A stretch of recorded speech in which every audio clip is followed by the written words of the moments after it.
नमस्कार दोस्तों। कथा श्रेणी में आपका बहुत बहुत स्वागत है। दोस्तों, कहानी का पूरा आनंद लेने के लिए वीडियो को अंत तक देखें।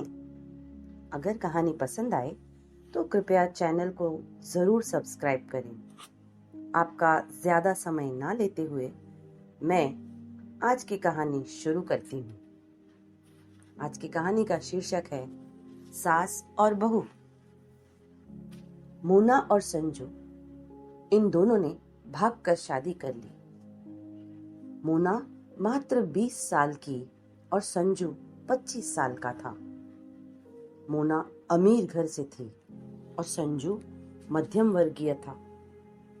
मोना के घर वालों को इस रिश्ते से विरोध था। उसके पिता को मोना के लिए अमीर लड़का चाहिए था।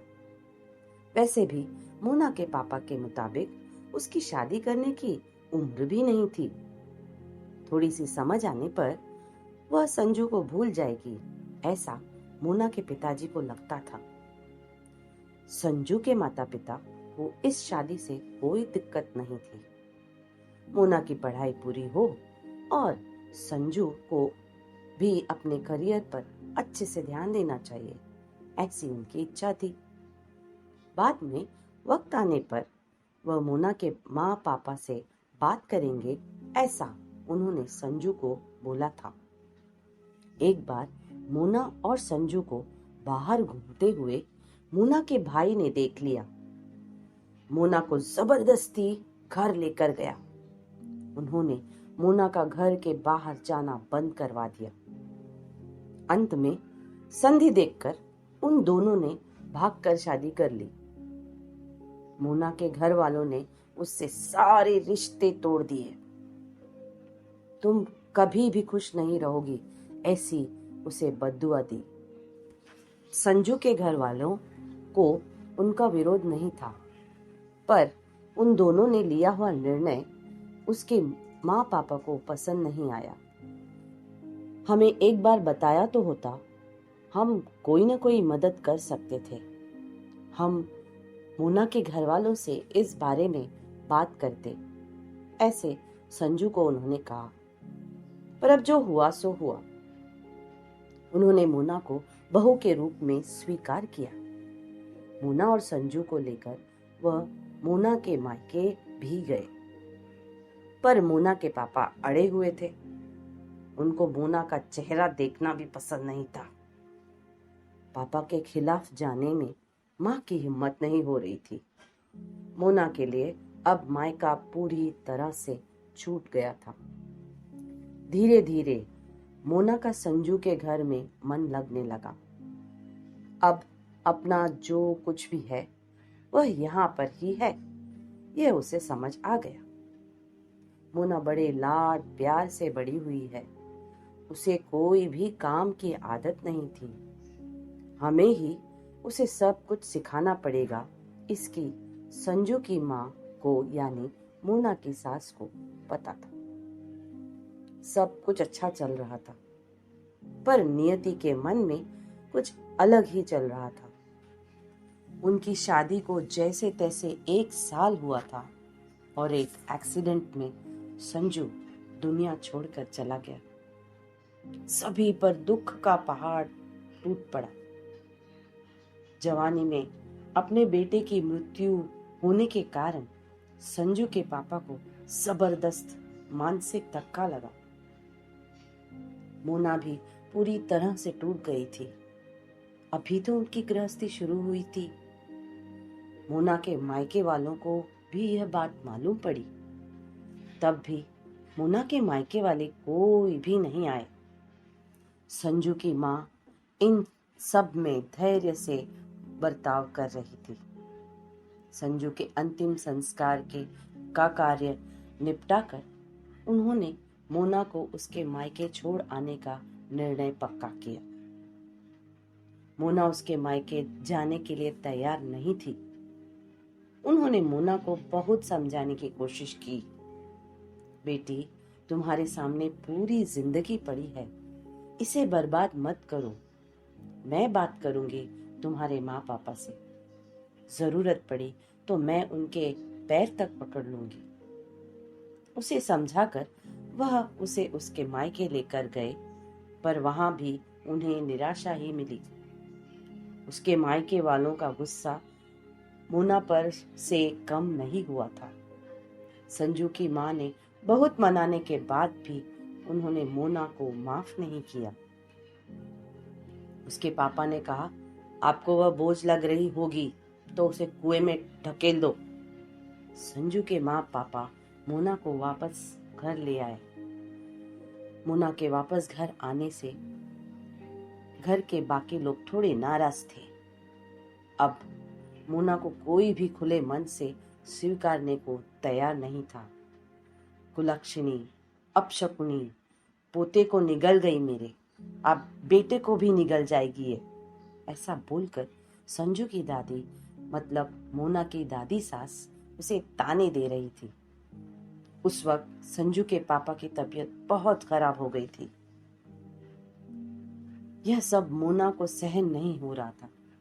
उसने ठान लिया कि यहाँ से दूर निकल जाना चाहिए। रात को सब सो जाने के बाद वह निकलने वाली थी, तभी उसकी सास जो जग रही थी, उन्होंने मोना को रोका। कहाँ जा रही है? ऐसा पूछा। माँ, मुझे जाने दीजिए, मैं अपशकुनी हूँ, मेरी ही वजह से यह सब हुआ। मैं संजू की जिंदगी में नहीं आती तो, हमारी शादी नहीं हुई होती तो अब वह जिंदा होता। पापा की यह अवस्था होती नहीं। मुझे जाने दीजिए, मैं यहाँ नहीं रह सकती। वक्त आने पर आत्महत्या कर लूंगी, पर अब यहाँ नहीं रहूंगी। सच में मेरे यहाँ आने से इस घर की सारी खुशियां चली गई। मुझे कोई अधिकार नहीं है यहाँ रहने का। मोना रोते रोते सब बोल रही थी। उसकी सास ने उसे पहले शांत किया। मोना, तुम दोनों मिले नहीं होते तो, तुम्हारी शादी हुई नहीं होती तो, उस दिन उस ट्रक ड्राइवर ने नशे में गाड़ी नहीं चलाई होती तो, रास्ते पर लोगों ने संजू को वक्त पर हॉस्पिटल में ले गए होते तो, बहुत तो है बेटा, और अब वक्त निकल गया है इन सब बातों का विचार करने का। संजू तो मेरा बेटा था, मेरी क्या अवस्था हुई होगी इन सब में, एक बार तो विचार किया तुमने? वह तो चला गया, पर अब तुम भी छोड़कर चली जाओगी मुझे।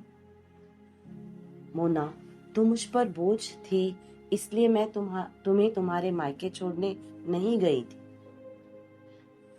तुम्हारे सामने पूरी जिंदगी है। किसी के चले जाने से हम जीना तो नहीं छोड़ सकते। यहाँ से ज्यादा तुम वहां पर खुश रहोगी, क्योंकि यहाँ संजू की यादें तुम्हें हमेशा दुख देगी, ऐसा मैं सोचती थी। पर जाने दो, जो हुआ सो हुआ। अब तुम्हारी पढ़ाई पूरी करोगी, मैं तुम्हारे साथ, और इनकी चिंता करने के लिए मैं हूं ना। सिर्फ तुम्हारा साथ चाहिए मुझे बेटा इन सब में। संजू के जाने से हर कोई परेशान था। हर किसी के बोलने का तरीका अलग हो गया है। तुम्हारा दुख मैं अच्छे से समझ सकती हूँ, पर अब तुम्हें संभलना होगा। लोगों का बोलना नजरअंदाज करना होगा तुम्हें। मन लगाकर पढ़ाई करनी पड़ेगी। तुम कोई भी गलत फैसला नहीं लोगी, मुझे वचन दो। मैंने मेरा जवान बेटा गवाया है और अब बेटी को नहीं खोना चाहती। सास की बातें सुनकर मोना को रोना आ गया। उसने सास को गले लगाया। माँ, मैं कहीं नहीं जाऊंगी आपको छोड़कर। आप जैसा बोलेगी वैसा ही मैं करूंगी। मोना की सास भी मन भर के रोई। आज पहली बार उनका दुख फूट फूट कर बाहर आया। आगे मोना ने मन लगाकर पढ़ाई की। बहू नहीं, वह उस घर की बेटी बनी। बहुत सारे ताने, बुरी बातें सुने उसने। हर एक राह पर उसके सास उसके साथ थी। वो दोनों एक दूसरे की ताकत बनी। मोना आईएएस अधिकारी बन गई। अब उसे दोष देने वाले लोगों का मुंह बंद हो गया। मोना के मायके वालों को भी ये खबर पता चली। उसके पापा के सिवाय मायके के बाकी लोग उसे पूछने लगे। सास ने अच्छा जोड़ीदार चुनकर मोना की दूसरी शादी करवाई। शादी के बाद भी मोना अपनी इस माँ को कभी नहीं भूली। शासकीय अंतिम काल में भी मोना रात का दिन करके सेवा में हाजिर होती थी। सास के रूप में मोना उसकी जिंदगी खरे अर्थ से जीना सिखाने वाली माँ उसे मिली थी। पर सच में मोना के सास जैसी ऐसी कितनी समझदार औरतें इस समाज में हैं और जो एक चौखट से बाहर जाकर सोचती हैं और दूसरों का आधार बनकर उनका जीवन सफल बनाती है। दोस्तों, आज के वीडियो में बस इतना ही। कहानी आपको कैसी लगी कमेंट बॉक्स पे जरूर बताइए और अगर कहानी पसंद आई है तो कृपया चैनल को सब्सक्राइब जरूर करें और बेल आइकन दबाना न भूलें ताकि आपको आगे के वीडियोस का नोटिफिकेशन मिल जाए। आपके लिए इतना ही। कृपया वीडियो को लाइक करें और सब्सक्राइब करना ना भूलें। धन्यवाद।